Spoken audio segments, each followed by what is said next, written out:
കണ്ണൂർ ജില്ലയിൽ സീറ്റ് കൂട്ടാൻ കരുതലോടെ മുന്നണികൾ. ഭരണം പിടിക്കാനും 100 സീറ്റ് തികയ്ക്കാനുമായി കണ്ണൂരിൽ UDF സംസ്ഥാന നേതൃത്വം നിശ്ചയിച്ച ക്വാട്ട 6 സീറ്റാണ്.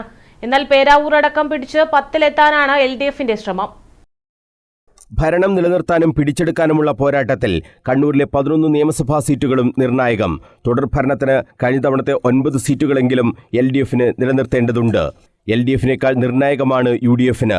ഭരണം പിടിക്കണമെങ്കിൽ ചുരുങ്ങിയത് 4-5 സീറ്റെങ്കിലും കണ്ണൂരിൽ നിന്നും UDFന് ലഭിക്കണം. ഇരിക്കൂർ UDF ഉറപ്പിക്കുന്ന സീറ്റാണ്. പേരാവൂരിൽ കടുത്ത മത്സരമാണ് നടക്കുന്നത്. കണ്ണൂർ, അഴീക്കോട് എന്നിവയാണ് UDFന് പിടിച്ചെടുക്കേണ്ട മറ്റ് സീറ്റുകൾ. ഇതെല്ലാം നടന്നാലാണ് UDFന് ഭരണത്തിൽ തിരിച്ചെത്താനാവുക. ഭരണം പിടിക്കുന്നതിനു വേണ്ടി തന്ത്രങ്ങൾ ആവിഷ്കരിച്ച UDF സംസ്ഥാന നേതൃത്വം കണ്ണൂരിന് നിശ്ചയിച്ച ക്വാട്ട ചുരുങ്ങിയത് 6 സീറ്റ് പിടിക്കണം എന്നാണ്. ഇരിക്കൂർ, പേരാവൂർ, കണ്ണൂർ, അഴീക്കോട്, തളിപ്പറമ്പ്, കൂത്തുപറമ്പ് സീറ്റുകളാണ് UDF ലക്ഷ്യം. ഇവിടങ്ങളിൽ ശ്രദ്ധ കേന്ദ്രീകരിക്കാൻ നേരത്തെ തന്നെ UDF തന്ത്രങ്ങൾ ആവിഷ്കരിച്ചിരുന്നു. പുതിയ വോട്ടർമാരെ ചേർക്കുന്നത് ഉൾപ്പെടെയുള്ള കൃത്യമായ പ്രവർത്തനങ്ങളും നടന്നു. ഇത് UDFന് ആത്മവിശ്വാസം നൽകുന്നുണ്ട്. എന്നാൽ കഴിഞ്ഞ തവണത്തെ 9 സീറ്റ് 10എങ്കിലുമാക്കാൻ LDFും താഴെത്തലം മുതൽ പ്രവർത്തനം ശക്തമാക്കിയിരുന്നു. NDA എല്ലാ മണ്ഡലങ്ങളിലും വോട്ട് വർദ്ധിപ്പിക്കാൻ സാധ്യതയുണ്ട്. ഇതും ഇരു മുന്നണികളുടെയും ജയപരാജയങ്ങളെ സ്വാധീനിച്ചേക്കാം.